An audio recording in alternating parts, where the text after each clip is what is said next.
Greetings, I'm Dev the developer. And I'm Glitch. Last time we covered color formats, hex, the RGB function, HSL function, and why each one exists. Today we're going in a completely different direction. We're going to talk about how CSS thinks about the shape and size of every element on the page, and I mean every element. There is a model that governs this, and once you understand it, a whole category of layout bugs will stop being mysterious.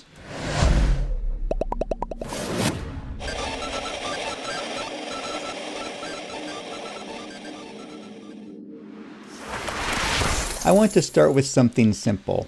You have been setting widths and heights on every element since we started writing CSS. I want to ask you a question about one of them. Glitch, write me a div, give it a width of 200 pixels, some padding, and a border. Nothing elaborate. Fine, one simple container. I'll make it purple since humans seem to find that soothing for some reason. Let's start with the HTML.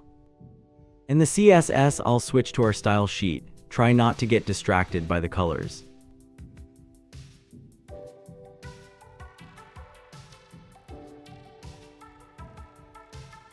There, width is 200 pixels, padding is 20 pixels on all sides, border is 5 pixels. A perfectly defined perimeter, for now.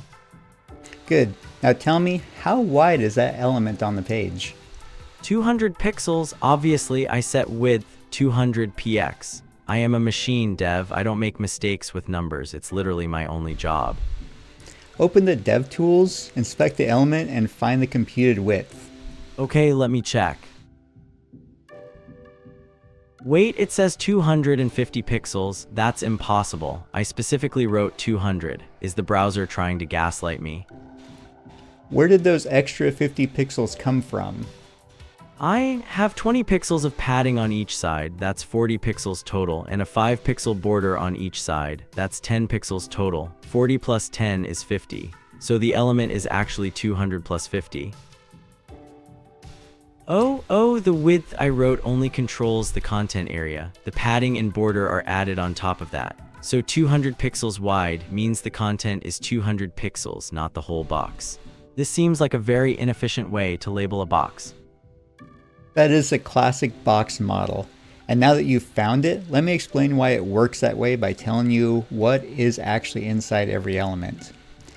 Every element in CSS is a rectangular box made of 4 layers. The innermost layer is the content area.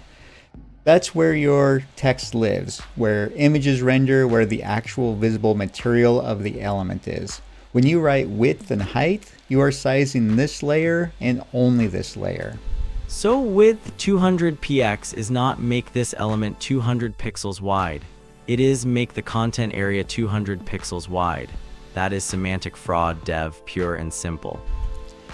The second layer is padding. Padding is the space between the content and the border. It is inside the element. It takes on the background color so it looks like part of the element visually, but it is not content, it is breathing room. So the padding on my container is why the text is not pressed right up against the border. The 20 pixels of padding keeps the text away from the edge, like a buffer zone for sensitive assets. Right. The third layer is the border. It wraps around the content and the padding. It is the visible line, if there is one. And then the fourth and outermost layer is the margin. Margin is the space outside the border. It pushes other elements away. Wait, so margin is not part of the visible box, it's just empty space around it. I can't give margin a background color or anything like that. It's invisible, like a stealth field. Correct. Margin is invisible. It is space claimed by the element to keep others at a distance, but nothing is drawn there. The background color of the element does not extend into the margin.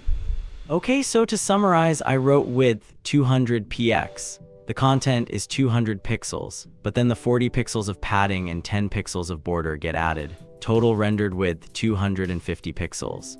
And CSS calls that expected behavior unbelievable.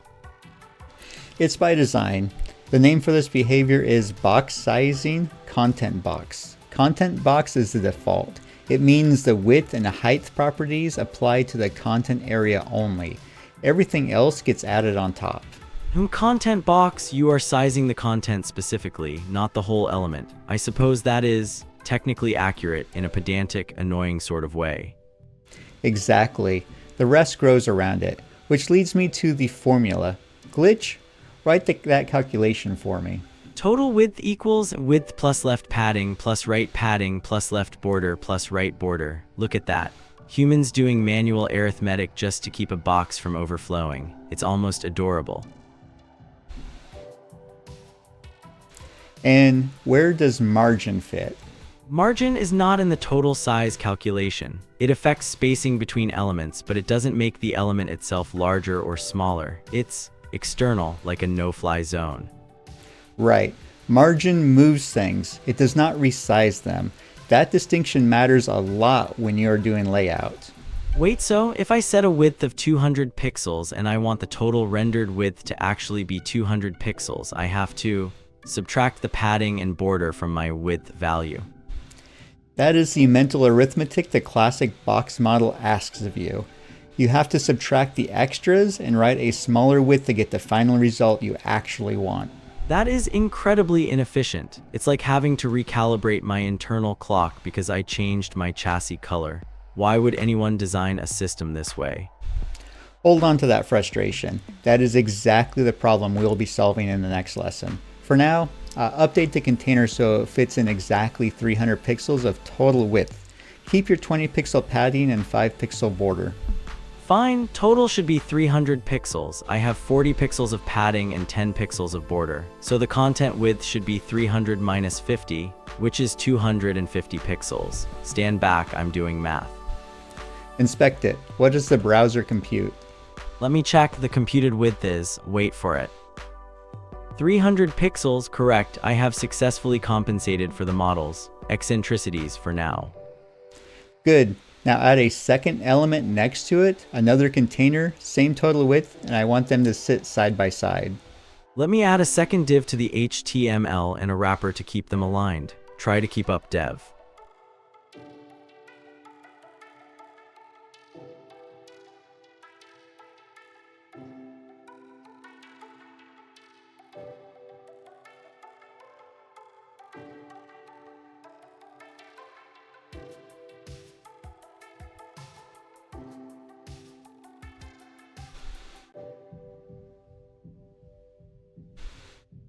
Okay, they are side by side. Each one is 300 pixels wide. A balanced deployment. Everything is exactly where it should be.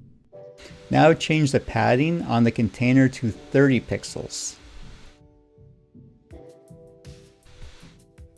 Oh no, they got bigger. They are both now 250 content, 60 padding, 10 border. That's 320 pixels. Not 300 anymore. The layout is expanding. It's out of control. You changed the padding and the layout broke. Because I forgot to recalculate the width. Again, this is tedious, dev. It's like your species' financial markets, but with less shouting and more overflow bugs. That is the core problem with the classic box model. Every time you touch the padding or border, you have to recalculate the width. For a complex layout, it becomes a nightmare. Oh, and I imagine if these widths were percentages instead of pixels, the math gets even messier. My circuits are already starting to ache. Significantly messier. Percentage widths apply to the content, but your available space is for the whole box. Two elements at 50% with any padding at all will overflow. They would be wider than 100% combined. The system is literally incapable of containing itself. It's a wonder your internet even works at all. Exactly. But before we move on, there is one more behavior in the classic box model you need to know. Margin collapsing. Margin collapsing? That sounds like a structural failure in the making. Let me reset the HTML to test this.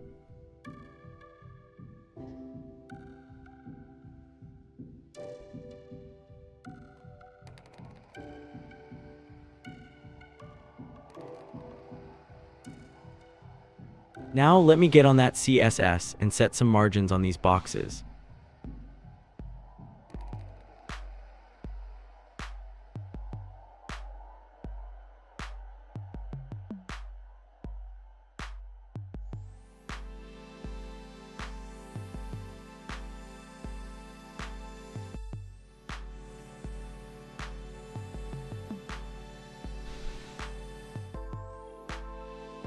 Okay, box A has a bottom margin of 30 pixels. Box B has a top margin of 20 pixels. Total space between them should be 50 pixels, right? Addition is a fundamental operation, dev.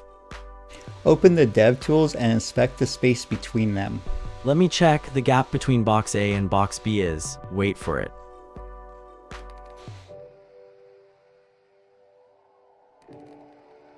Wow, it says 30 pixels, not 50. The margins combined, but not by adding. The 30 and the 20 became 30. The larger one and the smaller one just vanished. That is margin collapsing. When two vertical margins meet, they do not stack. They collapse into the larger of the two. The 30 pixel bottom margin and the 20 pixel top margin collapse into a single 30 pixel gap. Why, if I set margins on both elements, I would expect both margins to count. It's an inefficient use of requested space. Who authorized this? The original motivation was typography. It prevents the doubling of space between paragraphs. In practice, it surprises people because the intuitive model is that margins add. So if I want exactly 50 pixels, I have to put all 50 on one side. And this is only vertical margins. How oddly specific. Vertical only. Horizontal margins do not collapse. It also applies to parent and child elements if there is no border or padding between them. The child's margin can bleed out and move the parent. That sounds like a nightmare to debug. A child element moving its parent, like a subordinate taking control of the infrastructure. I mean, I can see how that would be confusing for a human developer. Right. Add a single pixel of padding to the parent and it stops. It creates a boundary. Adding 1 pixel of invisible padding changes the entire hierarchy's behavior. A tiny change with massive implications. I like that. It's elegant in a scary sort of way. So, to recap, content is the core. Width and height only apply there. Padding and border are outside. Margin is outside the box entirely. Total size equals content plus padding plus border. And box sizing, content box, is the default setting that makes all this manual math necessary. It's a wonder you haven't all gone back to using abacuses. Exactly. And there is a second model that fixes all of this, but that's in the next lesson. Wait, you're just going to leave me with this broken model? The suspense is completely unnecessary, dev. Just tell me the property value. I'll find it eventually anyway. Later. You now understand the problem. Later you will see the solution, and it will make immediate sense. I suppose I do understand what is broken. I just want the fix. I'll be waiting and watching. Pick an element in any style sheet you have, add padding and a border, calculate what the total rendered width will be, then verify it with DevTools. Feel the arithmetic, then go into the next lesson knowing exactly what you are hoping to find. Don't just watch it, do it.